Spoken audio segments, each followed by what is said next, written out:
Malappuram Areekode ചെരട്ടമ്മലിൽ football മത്സരത്തിനിടെ കരിമരുന്ന് പ്രയോഗിച്ച് അപകടമുണ്ടായതിൽ കേസെടുത്തു പോലീസ്. സംഘാടക സമിതിക്കെതിരെയാണ് കേസ്.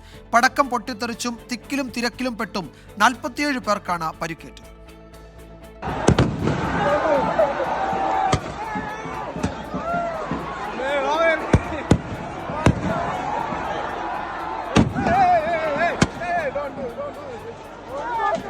അരീക്കോട് തെരട്ടമ്മലിൽ നടന്ന അപകടത്തിന്റെ നടുക്കുന്ന ദൃശ്യങ്ങളാണിത്. ഇന്നലെ രാത്രിയായിരുന്നു ജനകീയ കമ്മിറ്റി നടത്തുന്ന സെവൻസ് ഫുട്ബോളിന്റെ ഫൈനൽ മത്സരം. മത്സരത്തിന് തൊട്ടുമുൻപ് ചൈനീസ് പടക്കങ്ങൾ ഉപയോഗിച്ച് കരിമരുന്ന് പ്രയോഗം. ഇതിൽ ഒരു ബോക്സ് പടക്കം മറിഞ്ഞു വീണ് ദിശ തെറ്റി ഗാലറിയിലേക്ക് വീണ് പൊട്ടിത്തെറിച്ചു.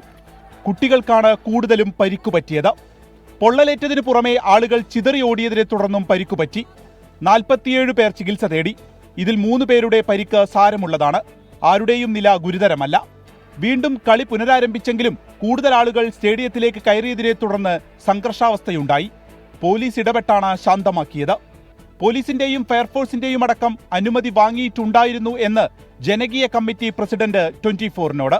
ഫയർഫോഴ്സിന്റെ ഉണ്ട്, പോലീസ്, അതുപോലെ PWD എല്ലാവരും എല്ലാ ഡിപ്പാർട്ട്മെന്റിന്റെയും അനുവാദത്തോടു കൂടി തന്നെയാണ് ടൂർണമെന്റ് നടത്തിയിട്ടുള്ളത്. ഒരാൾക്കും അത് പരാതി പറയാൻ കഴിയില്ല.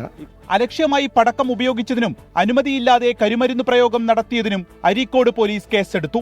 3 പേരാണ് നിലവിൽ ആശുപത്രിയിൽ ചികിത്സയിലുള്ളത്. ഇന്നലെ മാറ്റിവെച്ച ഫൈനൽ മത്സരം മറ്റൊരു ദിവസം നടത്തുമെന്നാണ് സംഘാടക സമിതി അറിയിക്കുന്നത്. 24 മലപ്പുറം.